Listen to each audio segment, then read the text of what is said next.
Hey friends, Rob Phoenix, Hexameister here. Hope you're all doing well.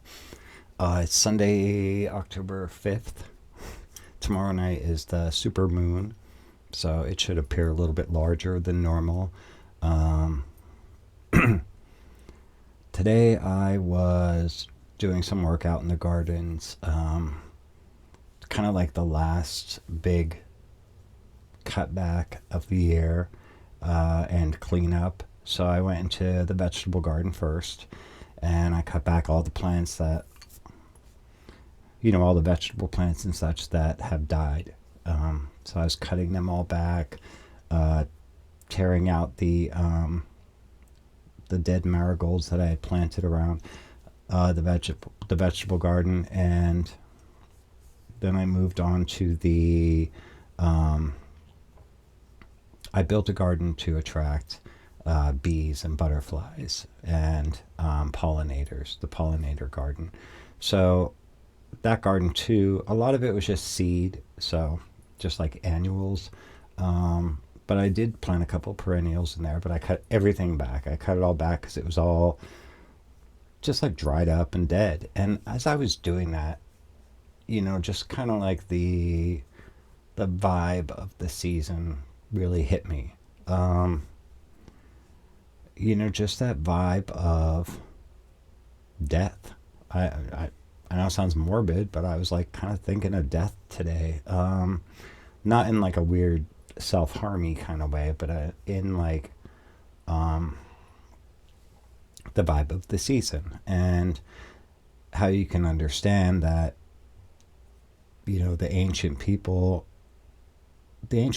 felt that, and they probably felt it a lot stronger than we do now because they were so closely they very much relied on the land and the agricultural cycle of the seasons, and much more than we do now. Now, most of us rely on it by choice, by hobby. Um, Excuse me. So, as I was doing that, I found myself like, you know, kind of mentally just like spending a moment with the flowers that were dried up and just thinking, like, you know, thank you. You were beautiful, and I hope I see you next year. Or if not, I'm planting something to, you have passed on. Now it's time for me to plant something new. So something new will come from this death. Um, I just really felt it. It was so strange. And it was like, I cut everything back, and, I kind of had mixed feelings. I felt a lot of pride because it was so gorgeous from spring to summer, and into the early fall. But then its time had come, and it was done. And it was time for me to be like the Grim Reaper and come through, with my scythe and just cut it all down and break it all up, put it in a bag. I filled 4 big, huge lawn and leaf bags of stuff, because I had to cut back like the sedum, and some of the hostas from the last time I cut them back started regrowing, and the lilies, so I cut them all down. Like everything was just cut down. Um, and it just really makes you realize, like, when you have gardens, especially vegetable gardens or pollinator gardens, things that you have to intentionally like care for every year and work all year on them. Um, you really feel that cycle, that agricultural cycle, and the old timers were very aware of this, and I think that's why some of us, people who are more aware of such a thing, like this time of year, we wear more black and we stay indoors, and I mean, we just kind of start folding in upon ourselves. And like even myself, every year at this time, I find myself getting more and more introverted, more and more anxious and stressed and nervous when I'm out in public. Um, I wear more black. I don't, it's just this vibe. It's just this thing. You just feel like you just want to kind of like fold in upon yourself. And some people don't feel that at all. it's weird to me. Like, I worked with this lady, um, and she didn't understand that. Like, why do you feel that way? That's weird. I don't understand that, but because she was, I guess, just so out of touch with like the agricultural cycle that it didn't matter to her. She didn't see things go through that cycle of like planting, growing, flourishing, then waning in health and then dying. So once you're a part of that, like truly a part of that, you feel that like in your psyche, I guess I'm trying to say. So yeah, today when I was out there, I really kind of felt like the Grim Reaper. And then it kind of gives you a sense like it's not a bad thing. The Grim Reaper is not a bad thing. It's just the person who has the job at the end, to cut it down and collect it up and take it on to its next whatever. In Christian, I guess, folklore or mythos, it's or belief, I guess. It is usually the Archangel Michael who collects you when you die.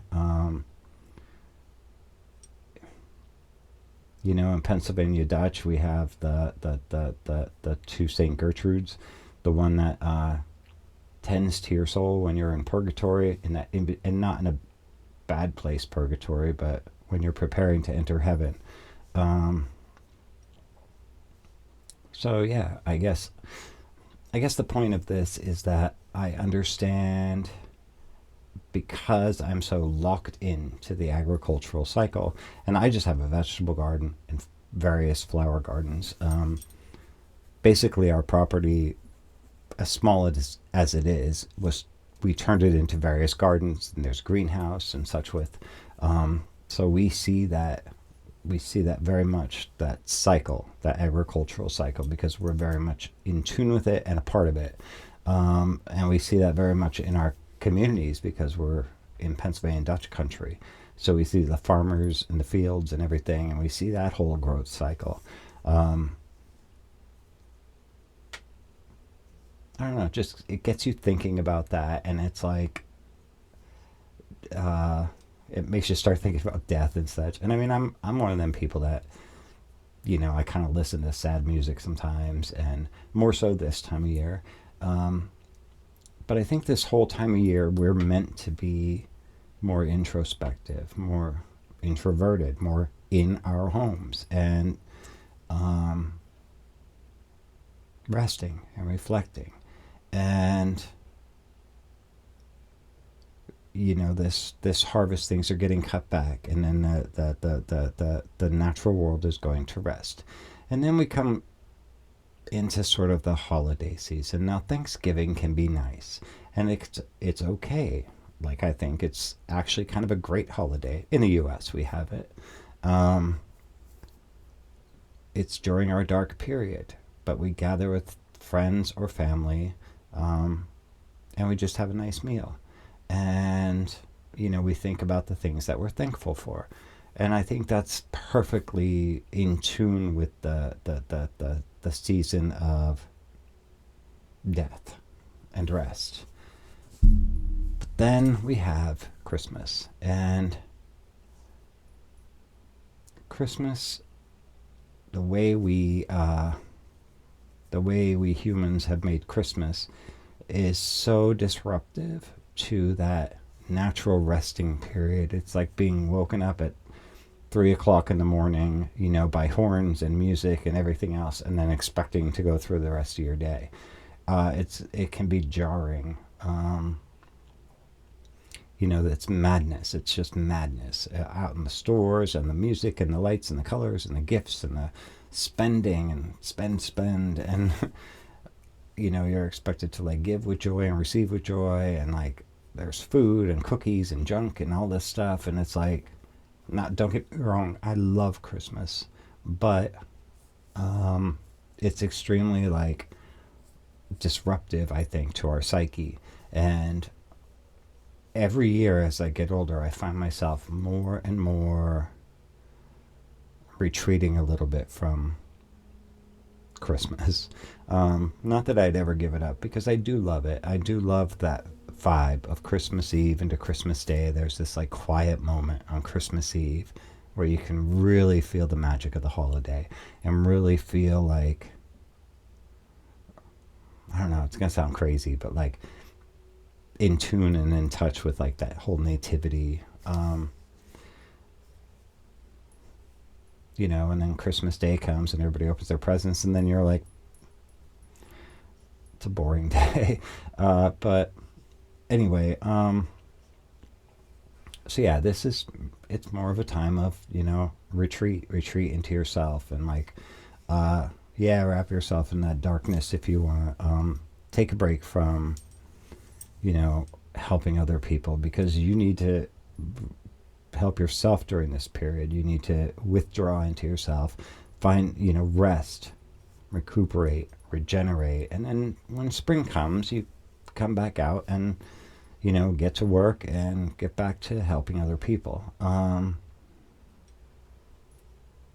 don't know. So anyway, that's just kind of been on my mind today. Yeah, I was just thinking about like, in my mind today, I just kept thinking about like skeletons and grim reapers and like death. I know it sounds morbid, but it's where I'm at right now. But anyway, it's an important thing to consider. It's not a bad thing. It's not evil. It's not spooky. It just is what it is. It's the natural, you know, like they say in one of my favorite shows, Agatha All Along. It's the one thing we all have in common, is that death comes for us all. So yeah, it was just kind of interesting thinking about that. And like, you know, I'm always like stressing to like, what can I do today, and what kind of work can I do today, what can I do in the greenhouse or whatever. And it's like, now it's time to take a rest from that, although I do still have stuff growing in the greenhouse. It's weird because like the outdoors is all like dead and cut back and gone, and then I go in the greenhouse, it's hot, and like there's plants just growing and flourishing. So I'm like, it's kind of strange. It's kind of this weird sort of, this is my first time ever having a greenhouse. You know, I just got it in the spring, so we'll see how that goes. And we'll see if it throws me too off of like the vibe of like the season that I'm still tending to plants growing and such. I may not do it next year, but we'll see. We'll see how it goes. So anyway, that's what, just thinking about the spirit of death. I mean, it's kind of a cool thing, and you can understand why ancient people in various cultures personify that as like a skeleton wearing a black cloak, you know, because we are all that. We all play that role when we're cutting back our gardens and like thanking our plants for their life and honoring them in such a way, and making space to put new life then when it's time to plant again. So anyway, me just being philosophical on a Sunday night. Hope you all had a great weekend, and look forward to the work week starting tomorrow. But that's it. God bless you guys. Love you. We'll talk again really soon.